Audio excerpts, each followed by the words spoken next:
కలుగునుగాక. మరొకసారి రాత్రికాల సమయములో జీవము గల దేవుని స్తుతించుటకు, ఆరాధించుటకు దేవుని సన్నిధిలో మనం ప్రార్థించుటకు చేరి ఉన్నాం. మరొకసారి అందరం కూడా ఏకీభవించి మన ప్రాణనాథుడు, మన విన్నపాలు వినే దైవమైనటువంటి క్రీస్తును ప్రార్థనతో మనం ప్రారంభించుకుందాం. స్తుతించడానికి స్తోత్రములు తండ్రి, మహాగణుడా, అత్యున్నతుడా, అతి కాంక్షణీయుడా, అతి మనోహరుడా, దీనుల పక్షమున యుద్ధములు చేసినటువంటి దేవుడు నీకు స్తోత్రాలు. నీ ప్రజలకు న్యాయం తీర్చే దేవుడు నీకు స్తోత్రాలు.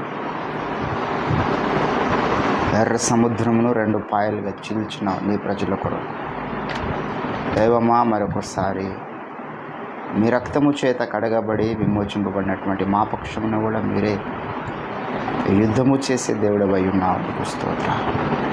కనికరించండి, మమ్మల్ని మరొకసారి ఈ రాత్రికాల సమయంలో దర్శించండి.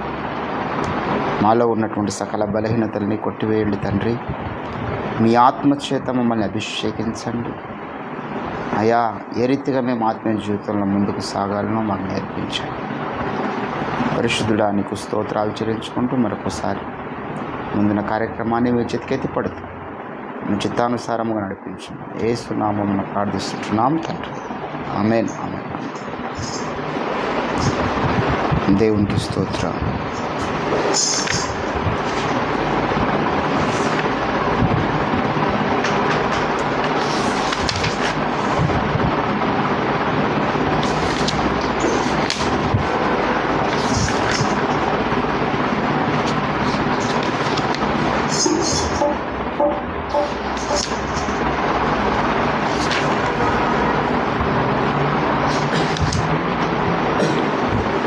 కొన్ని పాటలు పాడుతూ మనం ప్రభు నామాన్ని ఘనపరుద్దాం. దేవునికి స్తోత్రం.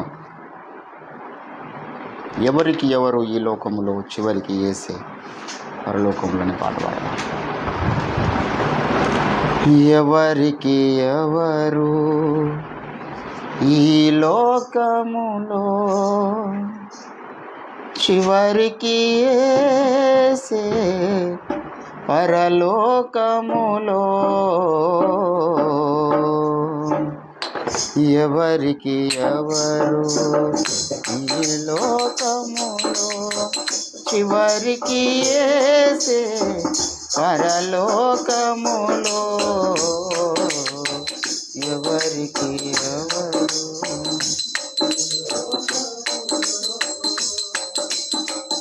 ఎవరెవరు ఎదురవుతుంటారు ప్రాణానికి నా ప్రాణం అంటారు. ఎవరెవరో ఎదురవుతుంటారు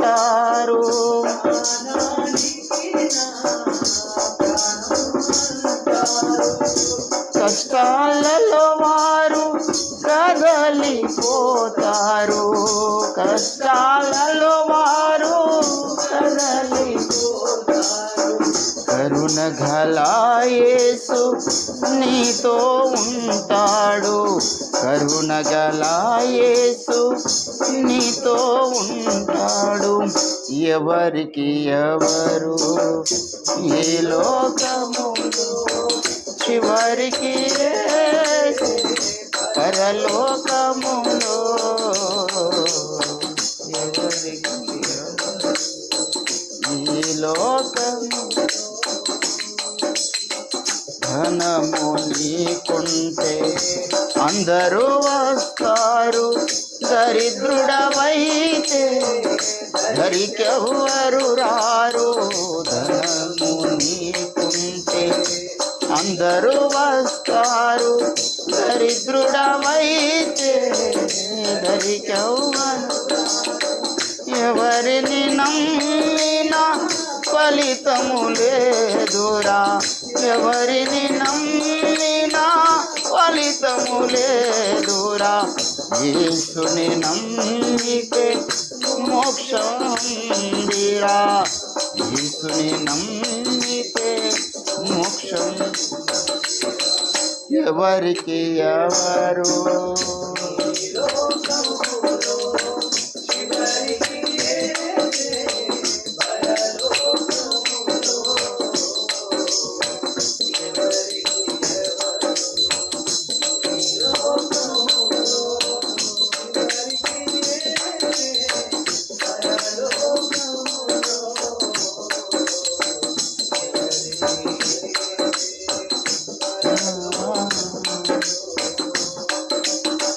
మనుషుల సాయం వ్యర్థమురా. రాజుల నమ్ముట వ్యర్థమురా. మనుషుల సాయం వ్యర్థమురా. రాజుల నమ్ముట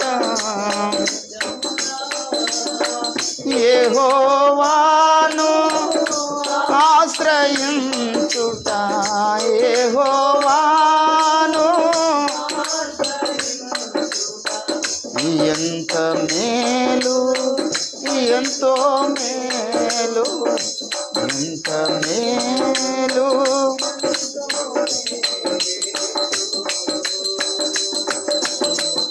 ఎవరికి ఎవరు ఈ లోకములో చివరికి యేసే పరలోకములో.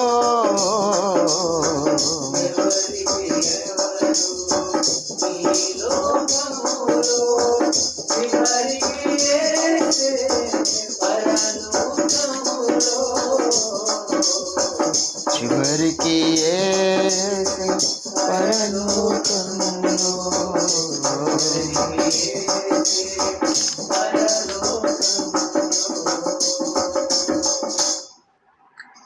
దేవునికి స్తోత్రం.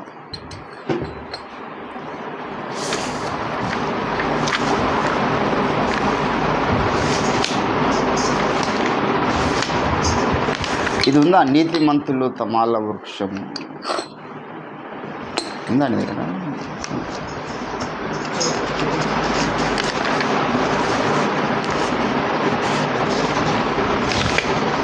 దేవునికి స్తోత్రం కలుగును గాక.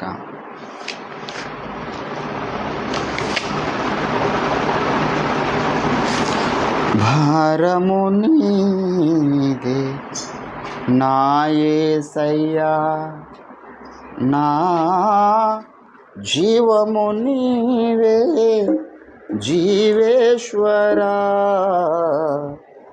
భారము నీదే నా యేసయ్యా, నా జీవము నీవే జీవేశ్వరా. భారము నీదే నా యేసయ్యా,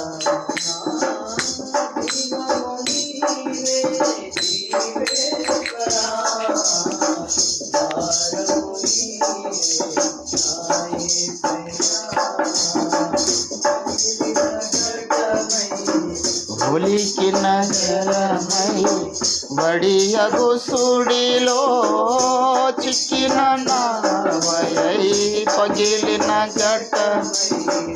ఒలికిన జలమై వడియగు సుడిలో చిక్కిన నావయై సుఖ శాంతులు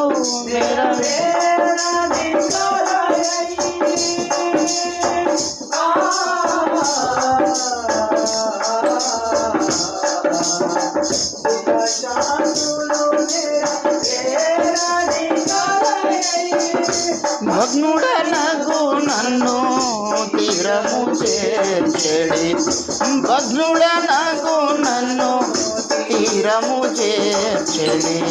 భారము నీదే నా యేసయ్యా, నా జీవము నీవే.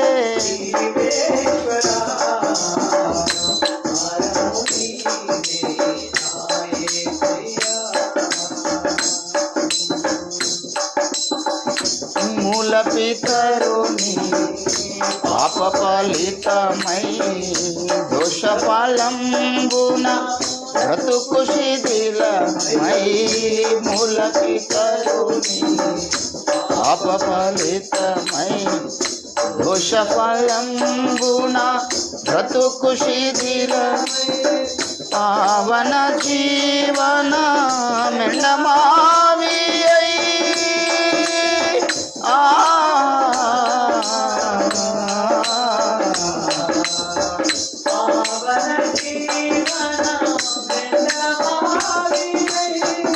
పతితుడనగు నన్ను పావను పతితుడనగు నన్ను పావను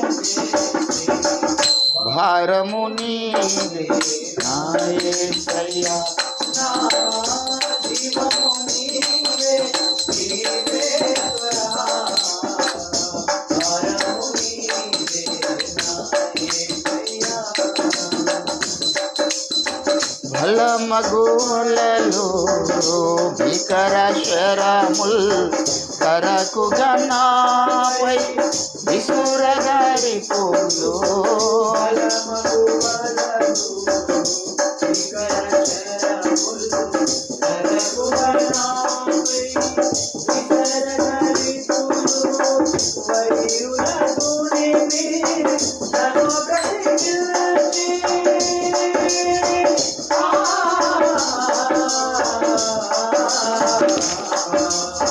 వైరుల దున్ని సఫలుని చేయగా జగదాధారుడా సఫలుని చేయగా జగదాధారుడా భరము నీవే నా యేసయ్యా నా జీవము నీవే భరము నీవే నా యేసయ్యా నా జీవము నీవే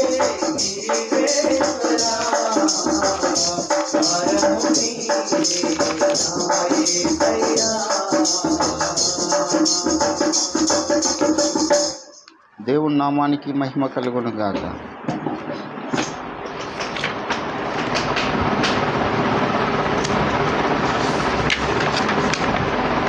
ఇంకో పాట చివరిగా మనం పాడుకొని వాక్య ధర్మంలోకి వెళ్దాం.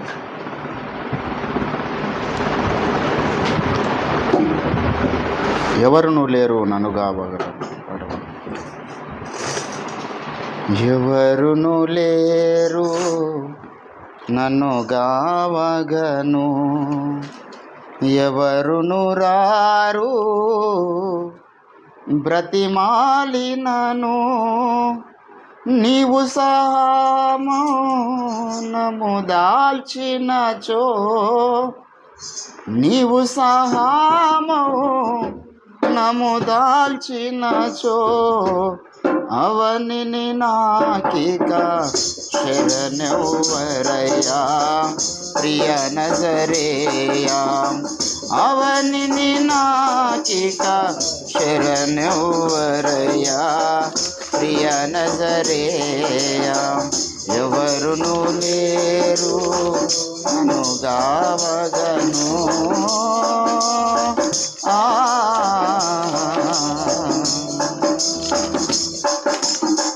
నా శత్రువులు బలవంతులయ్యా, నా కంటెను చురుకైన వారయ్యా,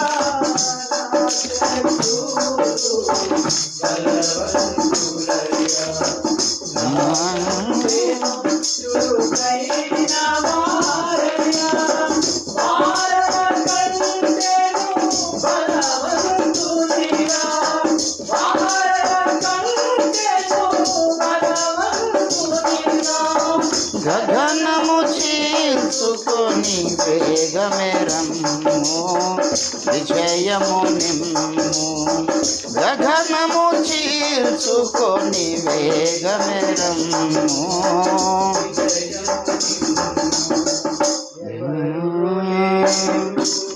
నన్ను గావగను.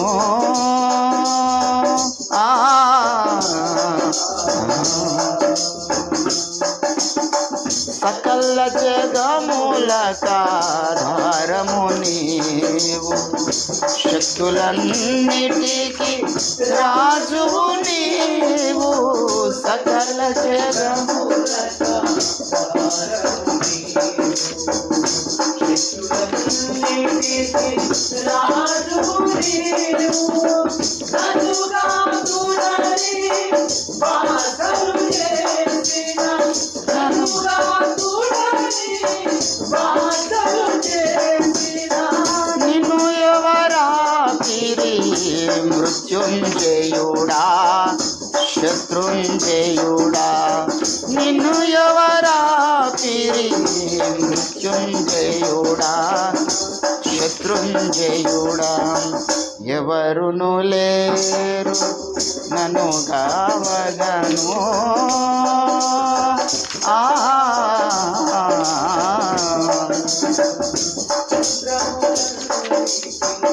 మించిన నామము విశ్వములో సర్వోన్నత నామము,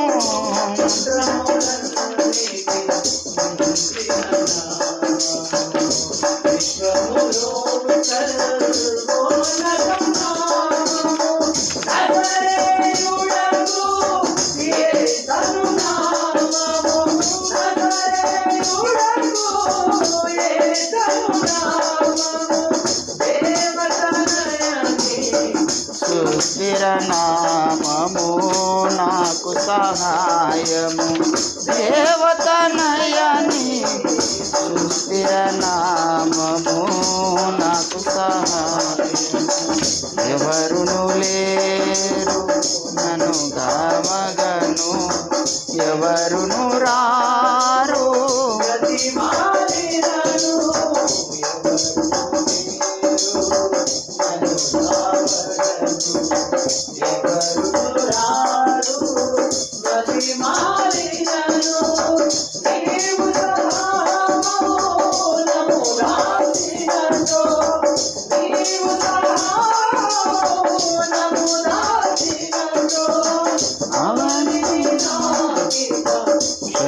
శరణవరయా, అవని నాకిక శరణవరయా, ఎవరును లేరు నన్ను గావగను,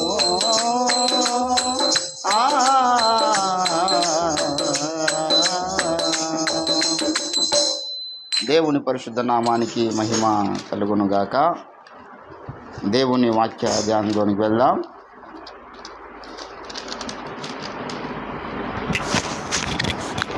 మధ్యలో ఛార్జింగ్ అయిపోతే చూస్తుంటే మళ్ళీ రీస్టార్ట్ చేస్తారు.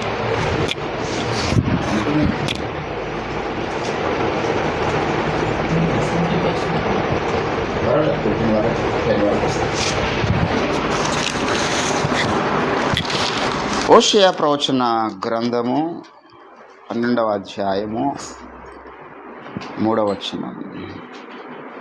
తల్లి గర్భమందు యాకోబు తన సహోదరుని మడిమెను పట్టుకొనెను, మగసిరి గలవాడై అతడు దేవునితో పోరాడెను, అతడు దూతతో పోరాడి జయముందెను, అతడు కన్నీళ్లు విరిచి అతడిని బతిమలాడెను. బేతేలులో ఆయన అతనికి ప్రత్యక్షమయ్యను, అక్కడ ఆయన మనతో మాటలాడెను. యెహోవా అని, సైన్యములకు అధిపతియగు యెహోవా అని ఆయనకు జ్ఞాపకార్థ నామము. కాబట్టి నీవు నీ దేవుని తట్టు తిరగవలెను, కనికరమును న్యాయమును అనుసరించుచు ఎడతెగక నీ దేవుని యందు నమ్మిక ఉంచవలెను. చదవబడిన లేఖన భాగమును దేవుడు మన వినికిడిలో ఫలింపచేయునుగాక. ప్రభునందు నాకు అత్యంత ప్రియులారా, చదవబడిన లేఖన పరిశుద్ధ భాగంలో హోషేయ ప్రవక్త ఎఫ్రాయిము గాలిని వెంటాడుచు ఉన్నాడు, తూర్పు గాలిని వెంటాడుచు ఉన్నాడు, మానక దినమెల్లా అబద్ధమాడుచు బలత్కారము చేయుచున్నాడు. జనులు అశ్షూరులతో సంధి చేసెదరు, ఐగుప్తీయులకు తైలము పంపించెదరు. యూదా వారి మీద యెహోవాకు వ్యాజ్యము పుట్టెను. యాకోబు సంతతి వారి ప్రవర్తనను బట్టి ఆయన వారిని శిక్షించును, వారి క్రియలను బట్టి వారికి ప్రతీకారము నేపథ్యం ఏమిటంటే యూదా జనాంగాన్ని గురించి దేవుడు మాట్లాడుతూ వారి మీద ఎందుకు దేవుడు ప్రతీకారం తీర్చుకున్నాడంటే వారి క్రియలను బట్టి. అందుకే దేవుడు బైబిల్లో మంచి మాట కొత్త నిబంధనలు చెప్పినంటే మారు మనస్సుకు తగిన క్రియలు మీరు ఫలించండి. అల్టిమేట్గా అది ఇక దానికి మించింది లేదు. ఒక్కటే ఒక స్టేట్మెంట్లో చెప్పేశారు. సో మారు మనసుకు తగిన క్రియలు ఏమిటి? నేను మారు మనసు పొందాను. ఫర్ ఎగ్జాంపుల్, ఈనాటి వరకు ప్రార్థన జీవితం లేదు. ఫర్ ఎగ్జాంపుల్, ఈరోజు మారు మనసు పొందిను. ఇప్పుడు మారు మనసుకు తగిన క్రియలు అంటే ఏంటి? రేపటి నుంచి వాడు మోకరించి ప్రతిరోజు ప్రార్థన చేయడము మారు మనసుకు తగిన క్రియ. నిన్నటిదాకా ఇష్టానుసారమైన జీవితానికి జీవించిండు, తిరుగుబాటు చేసిండు. నేను మారు మనసు పొందానన్నా, ఇక మీద తిరుగుబాటు చేయాలంటే అర్థమైంది, ఆ క్రియ కనబడాలి. సరే, ఇప్పటిదాకా తిరుగుబాటు చేసినావు, మారు మనసు పొందినావు కదా, మళ్ళీ ఇంకొక ఆజ్ఞ నీకు వస్తుంది రేపు తెల్లారి. ఎందుకు? నీ మారు మనసు తగిన క్రియలు నువ్వు చేస్తావా లేదా? నిన్న వీడు మారు మనసు పొందినాడు కదా బాబు, ఈరోజు ఈ కార్యక్రమం చేయాలంటాడు. అది నేను నా వల్ల కాదంటే అది క్రియ కాదు, మారు మనసుకు తగిన క్రియ కాదు. మారు మనసుకు తగిన క్రియలు ఎవరైతే చేస్తారో వారిని దేవుడు అభిషేకించి వాడు. చాలామంది ఫేక్ రిపెంటెన్స్ ఉందండి. వారు మారు మనసు పొందినట్లు నటించినారు కొందరు, నిజానికి వారిలో మారు మనసు లేదు. అందులో అననీయ సఫీరాలు ఒకరు, అందులో ఆ గారెడి వాడైనటువంటి సీమోను ఒకడు, తర్వాత ఇంకా చాలామంది ఉన్నారు. వీరు నటించారు, రియల్గా వారి జీవితంలో రిపెంటెన్స్ అనేటటువంటిది లేదు. నిజమైన పశ్చాత్తాపము మారు మనసు అనేటటువంటిది ఎప్పుడైతే మన జీవితంలో కలుగుతుందో అప్పుడు మనము క్రీస్తు కొరకు బ్రతుకుతాం. That is ultimate. అది ఒక క్రియ. ఇంకా నా కొరకు నేను బ్రతకను, నా కుటుంబం కొరకు నేను బ్రతకను, నా యొక్క బంధువర్గం కొరకు నేను బ్రతకను, ఈ లోకంలో ఇంకా దేని కొరకు బ్రతకను, just because of Jesus Christ ఉంటుంది. యేసు ప్రభు కొరకు నేను జీవిస్తాను అనేటటువంటిది మారు మనసుకు తగిన క్రియ. చాలామంది మారు మనసు పొంది కూడా మళ్ళీ వ్యక్తిగత జీవితాల్లో సక్సెస్ఫుల్ దిశలో వెళ్తూ ఉంటారు, తప్పు కాదు. అది మారు మనసు తగిన క్రియ కాదు. నేను క్రీస్తు కొరకు బ్రతుకుతానని తీర్మానం చేసుకుని వచ్చినటువంటి వ్యక్తి, క్రీస్తు కొరకు వాడు జీవించేటువంటి క్రియలు కనబడతాయి. క్రీస్తు కొరకు బ్రతుకుతాను వచ్చి వాడి అస్తమానం వాని యొక్క వ్యక్తిగత లబ్ధి కొరకు పనిచేస్తున్నాను అనుకో, ఆత్మల సంపదన లేదు, దేవుని కార్యం కొరకు రోషం కలిగి ప్రార్థించే లక్షణం లేదు, అయినా నేను క్రీస్తు అదే క్రియ కాదు. సో అందుకే పౌలు యోహాను ఒక మాట అంటాడు, మీరు యేసుక్రీస్తును కలిగిన వారైతే మీరు జీవము గలవారు, యేసుక్రీస్తు నందు విశ్వాసం ఉంచిన మీరు జీవము గలవారు అన్నారు. అంటే జీవము గల వ్యక్తి యొక్క లక్షణాలు ఏమో చెప్పండి? కదలికలు ఉంటాయి. ఫర్ ఎగ్జాంపుల్, ఇప్పుడు చనిపోయిన వ్యక్తి కదలికలు ఉంటాయా? కళ్ళు తెరిచి ఇటాటు చూడగలుగుతారు. ఇప్పుడు నేను మాట్లాడుతున్నాను, నా కళ్ళు మిమ్మల్ని చూస్తున్నాయి, నా బాడీ లాంగ్వేజ్ కొంత పనిచేస్తుంది, నా చేతులు పనిచేస్తున్నాయి, ఎవ్రీథింగ్ నా శరీరంలో ఉన్న అన్ని పనిచేస్తున్నాయి, మొఖాల మీద ఉన్న నా మొఖాలు పనిచేస్తున్నాయి, నా కళ్ళు చూస్తున్నాయి, వాక్యాన్ని చదువుతున్నాయి, నోరు మాట్లాడుతుంది, నాలుక పనిచేస్తుంది, మీరు ఇస్తున్న రియాక్షన్స్ నా చెవులు వింటున్నాయి. ఇది బ్రతికున్న వాని యొక్క లక్షణం. బ్రతికున్న వారిలో ఏదో ఒక కదలిక అనేది ఉంటుంది. అట్లా క్రీస్తు జీవం కలిగిన వారిలో ఏదో ఒక కదలిక అనేది ఎప్పటికీ ఉంటుంది అన్నమాట. కొందరు జీవించుచున్నావన్న పేరు మాత్రమే నీకున్నది కానీ నీవు మృతుడవే అంటాడు ప్రకటన. అంటే అర్థమైంది, వీడు పేరుకు మాత్రం మారు మనసు పొందినడు యేసయ్య బిడ్డగా ఉన్నాడు అంతే. They are called as a believer. కానీ వాళ్ళలో జీవము యొక్క లక్షణాలు, క్రియలు కనబడతలేవు. ఏదో ఒక కదలిక ఉండాలి కదా. నువ్వు అడిగిన ప్రార్థన చేయడము, స్వార్థ ప్రకటించడము, లేకపోతే వాక్యం చదవడము, దేవుని కొరకు ఏదో ఒకటి. ఏదంటే కదలిక ఏంది? ఏదో ఎప్పుడో ఒకసారి క్రిస్మస్కు, గుడ్ ఫ్రైడేకి, లేకపోతే ఈస్టర్కి ఎక్కడ లేని భక్తి పుట్టుకొస్తుంది కొందరికి. అప్పుడే పడి ప్రార్థనలు చేస్తూ ఉంటారు. అప్పుడే పెద్ద భక్తిపరులాగా పోసు కొట్టేవాళ్ళు ఉంటారు. ఎవరిని దూషించాలనే ఉద్దేశం కాదు. ఆ రోజు మనం ప్రదర్శిస్తున్న భక్తి ప్రతిరోజు ఎందుకు లేదని నా పాయింట్.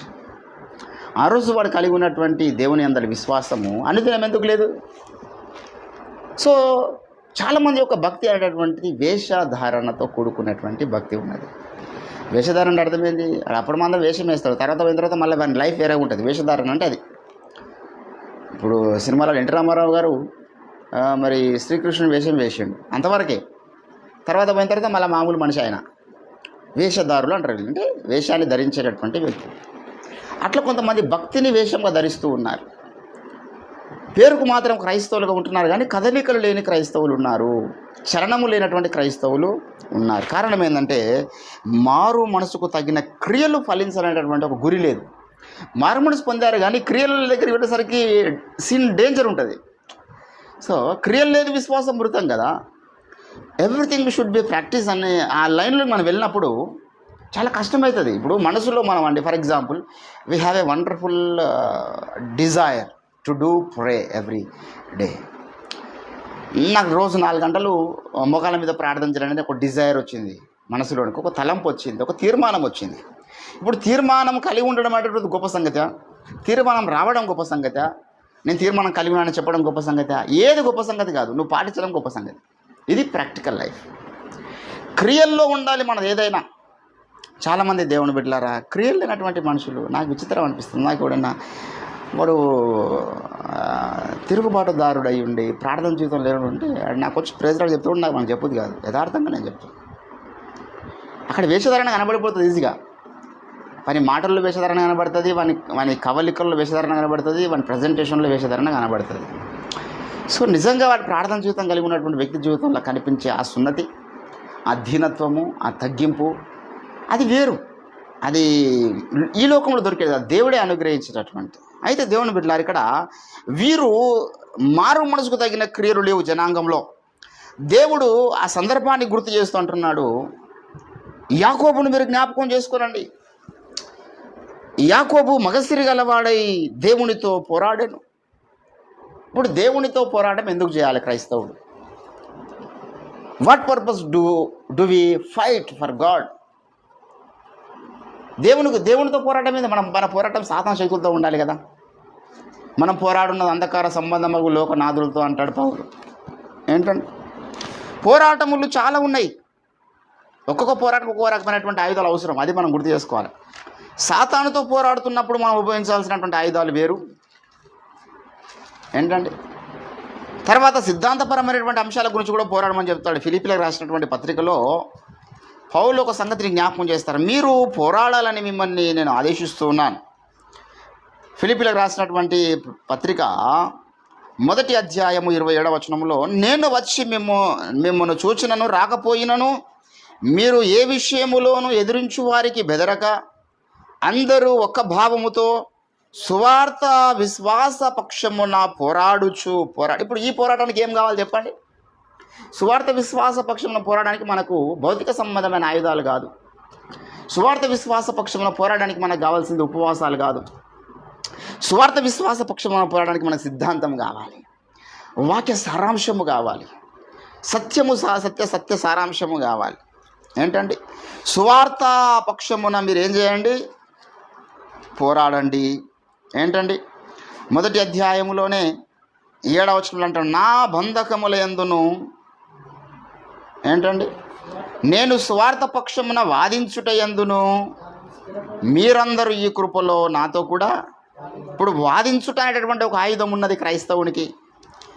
విశ్వాస విషయం, నీ విశ్వాసానికి ప్రశ్నలు వచ్చినప్పుడు ఏంటంటే, ఇప్పుడు ఎంతోమంది క్రైస్తవేతరులు అందాం సరే, మతోన్మాదులు అంటే వాళ్ళు బాధపడుతున్నారు.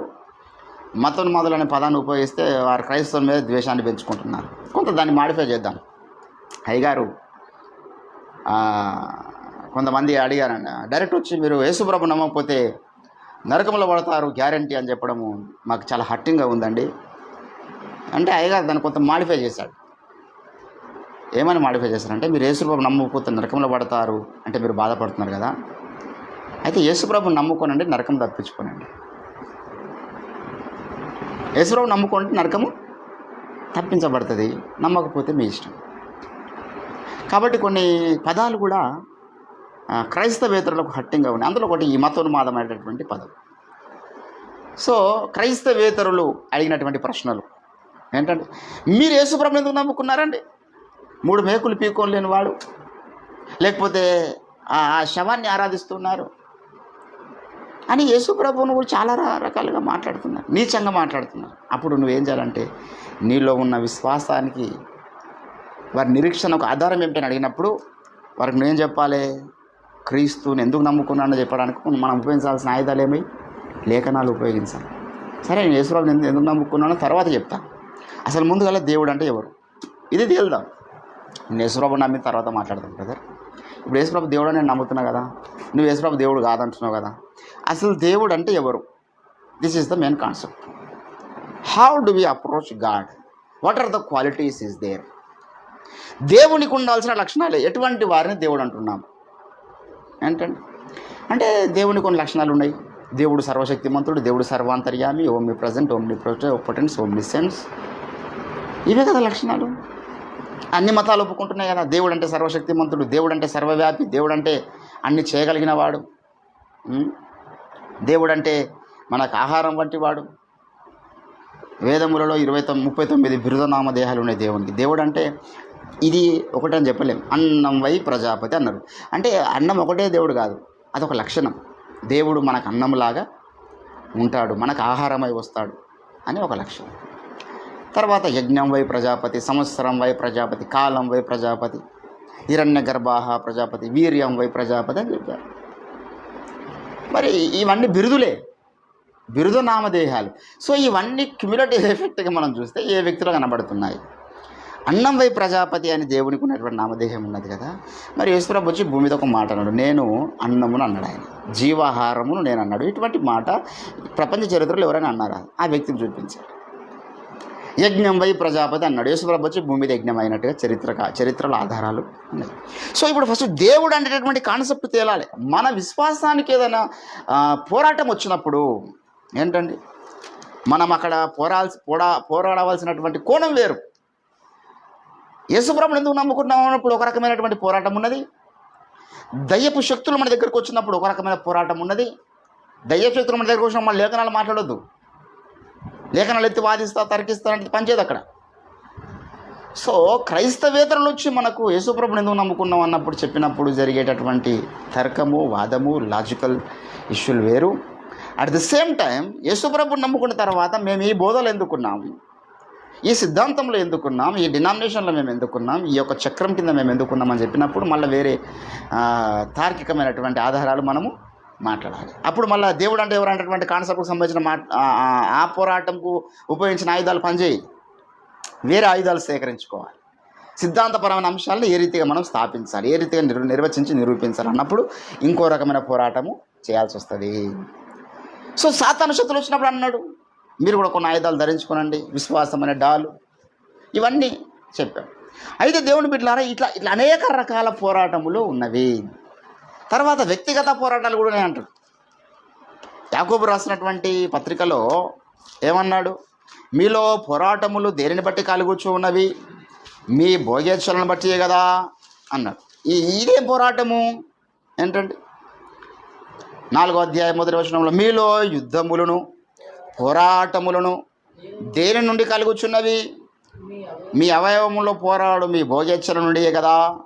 మీరు ఆశించున్నారు కానీ మీకు దొరకటలేదు, నరహత్య చేయుదురు, మస్తరపరుడు కానీ మీరు సంపాదించుకొనటలేదు, పోట్లాడుదు యుద్ధములు చేదురు కానీ దేవుని అడగనందున మీకేమియో ఏంటంటే. ఇప్పుడు ఇక్కడ ఇంకో రకమైనటువంటి పోరాటం వచ్చింది. మళ్ళా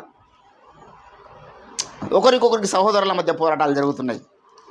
ఏ విషయం కొరకు? ఇప్పుడు ఇక్కడ మళ్ళీ మనం మాట్లాడేటటువంటి ఆయుధాలు వేరు, లేఖన సామాగ్రి వేరు, ఇక్కడ మనం ఉపయోగించిన ఖడ్గము వేరు. అయితే ఇట్లా అనేక పోరాటములలో రాటు తేలినటువంటి క్రైస్తవుడు చివరికి దేవుని దగ్గరకు వస్తాడు. అది అల్టిమేట్ అన్నమాట. మనం డైరెక్ట్ దేవునితో పోరాడలేం. దేవుని దగ్గరకు వచ్చి మనం పోరాటం పెట్టుకున్నప్పుడు గమనించాలి ఏంటంటే, యాకోబు మనుషులతో పోరాడడం లేదా, ఆయన దేవుని దగ్గరకు వచ్చాడు, దేవునితో ఫైట్ చేస్తున్నాడు. ఏది గుద్దులాట కాదు. మళ్ళీ ఇక్కడ మళ్ళీ ఏదో ఈ తార్కికమైనటువంటి లేఖన ఆధారాలతో నిరూపించేటటువంటి విషయాలు కాదు. ఇక్కడ ఏదో సిద్ధాంతపరమైనటువంటి అంశాలు వచ్చినప్పుడు మనము లాజికల్ స్క్రిప్చర్స్ సేకరించి ఒక సిద్ధాంతాన్ని ఎట్లా ప్రతిపాదించాలి, ఒక బోధన ఎట్లా నమ్మాలి, ఏ రీతిగా ఇది సత్యమని, ఇది ఈ రకమైనది ఇవన్నీ పనిచేయి. లేఖనాలు పనిచేయి, సాతాను దగ్గర మనం ఉపయోగించిన ఆయుధాలు పనిచేయి, సహోదరుల మధ్య మనము కలిగి ఉన్న ఏది పని. ఇక్కడికి వచ్చినప్పుడు మళ్ళీ కంప్లీట్గా ఎంటైర్ డిఫరెంట్ వెపన్స్ ఉన్నాయి. ఏంటంటే ఇక్కడ అంటాం, అతడు దేవునితో పోరాడాడు, మగసిరి గలవాడై. ఏంటంటే అసలు మగాడంటే ఎవరు చెప్పండి? భౌతికంగా ఎంత పెద్ద మగాడైనా వాడికి హెచ్ఐవి వస్తే అర్థమవుతుంది. వాడు ఎంత పెద్ద బలవంతుడైనా క్యాన్సరో హెచ్ఐవినో ఏదైనా రోగం వస్తే వానికి బలమంతా కూడా నిర్వీర్యము అయిపోతుంది. ఎంతోమంది డబ్ల్యూడబ్ల్యూ ఛాంపియన్షిప్ పొందినటువంటి వాళ్ళు లేవలేని స్థితిలో ఉండి చనిపోయిన వారు ఉన్నారు. అంటే వాని బలం కొంతకాలమే. లోకంలో ఎవ్వడు మనగాడు కాదు, ఎవడు మగాడు కాదు. అసలు దేవునితో పోరాడినోడు మగాడు. అతడు మగసిరి గలవాడై. ఇతడు ఎట్లా పోరాడండి?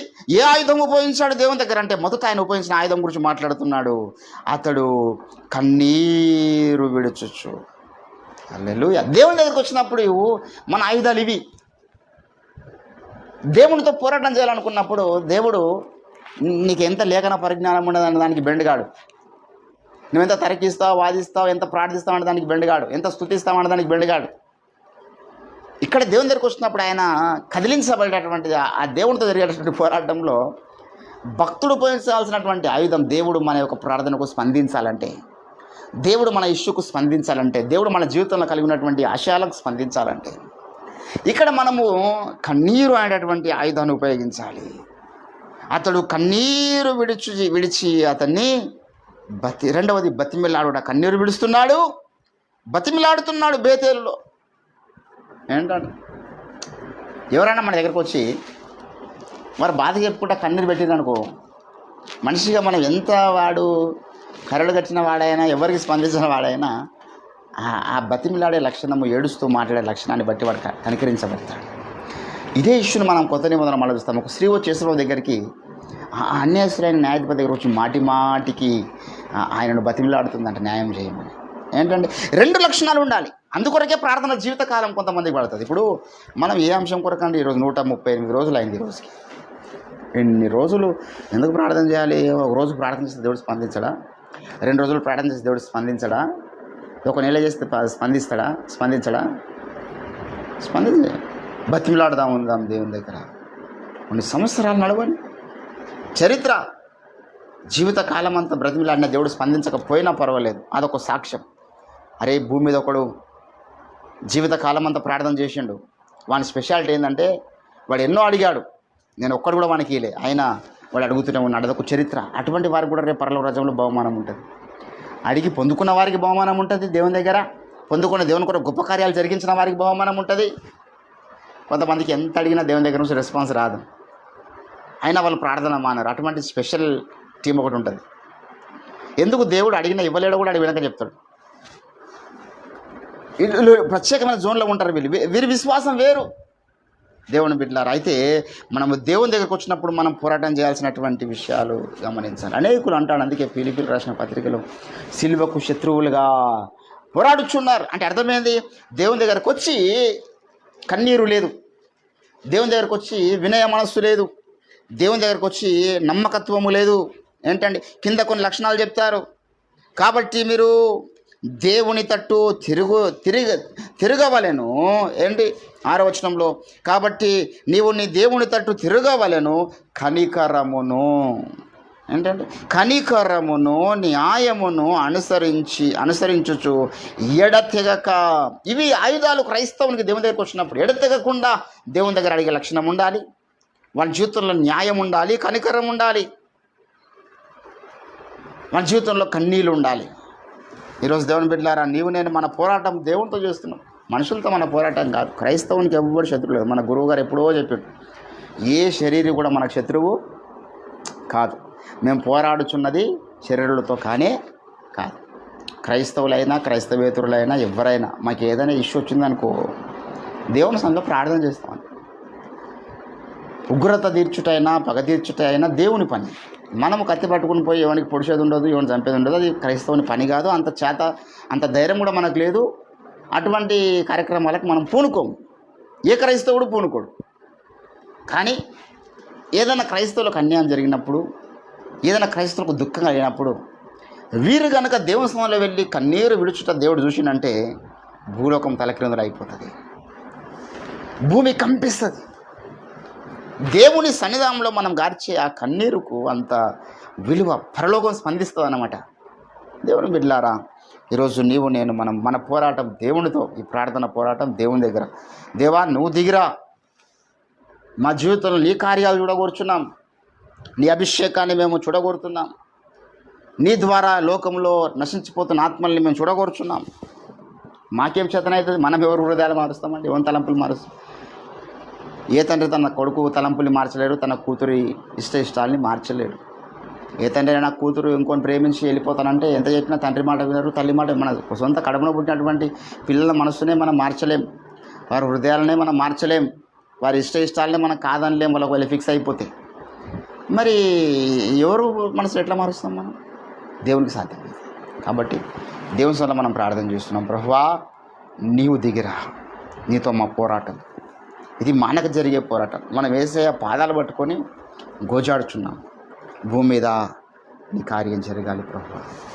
తెలివి ఒక అంధకారంలో ఉండి మతాల మధ్య గొడవలు, ప్రాంతాల మధ్య గొడవలు, కులాల మధ్య గొడవలు, చంపుకోవడాలు, నరుక్కోవడాలు, ద్వేషం, మత విద్వేషాలు మనం ఆపగలుగుతామా? ఇది ఎవరి వల్ల కదా, ఏ మతానికి చెందిన వారి వల్ల కూడా కాదు, దేవుడే దిగి రావాలి. కాబట్టి యాకోబు మగసిరి గల వాడే దేవునితో పోరాడినట్లుగా నీవు నేను ఈరోజు మన పోరాటం అన్నీ పక్కకు పెడదాం, సిద్ధాంతపరమైనటువంటి పోరాటాలు పక్కకు పెడదాం. నీలో నిరీక్షణ గురించి ఎవరైనా అడిగినప్పుడు క్రైస్తవేతరులకు సమాధానాలు చెప్పడం కూడా పక్కకు పెడదాం. దేవునితో పోరాడడం ఒకటే ఇప్పుడు మన ప్రధాన ఎజెండా. ఆయన దిగి వస్తే అంధకార దయ్యపు శక్తులు కాలిపోతాయి. ఆయన దిగి వస్తే ఈ సాతాను అనేటటువంటి వాడు దేవుని దగ్గర తిరుగుబాటు చేసినటువంటి తిరుగుబాటుదారుడు, వాడు అడ్రస్ లేకుండా పారిపోతాడు. ఆయన దిగి రావాలా. యాకోబు దగ్గర దిగి వచ్చిన దేవా నా దగ్గర కూడా మీరు దిగిరండి తండ్రి అని మనము ప్రార్థన చేద్దాం. మన ప్రార్థన, మన ఆశయాలన్నీ ఎరిగిన దేవుడు. ఆయన సన్నిధిలో మనం ఒక విజ్ఞాపన, దేవా మేము ఈరోజు మా పోరాటాలు మనుషులతో కాదు, ఎవరితో మేము పోరాటం చేయం, నీతో ప్రేమపూర్వకమైనటువంటి పోరాటం. దయగల తండ్రి, ఈ పోరాటంలో మమ్మల్ని మీరు తల ఎత్తుకునేవారిగా నిలబెట్టే దేవుడు అయ్యి. యాకోబు నీతో పోరాడి గెలిచాడు. అతను నీతో గెలవడము ఎంత ఎంత అదృష్టమా దాసునికి. అతడు దేవుడితో పోరాడి ఎంత ప్రేమమయుడో తండ్రి. నీకున్న సర్వశక్తిమత్వము, సర్వ ఆధిక్యత, సర్వ బలమును వదిలిపెట్టి ఆ చిన్న పురుగు వంటి యాకోబుతో పోరాడి యాకోబుకే జయమిచ్చిన దేవుడు. హల్లెలూయా. నీ ఉన్నతమైన ప్రేమను బట్టి నీకు స్తోత్రం. మా కన్నీరును బట్టి మాకు కూడా మీరు జయమిచ్చే దేవుడు అయి ఉన్నావు. క్రైస్తవ వ్యతిరేకమైనటువంటి చట్టాలు వస్తున్నాయి, దీన సేవకులను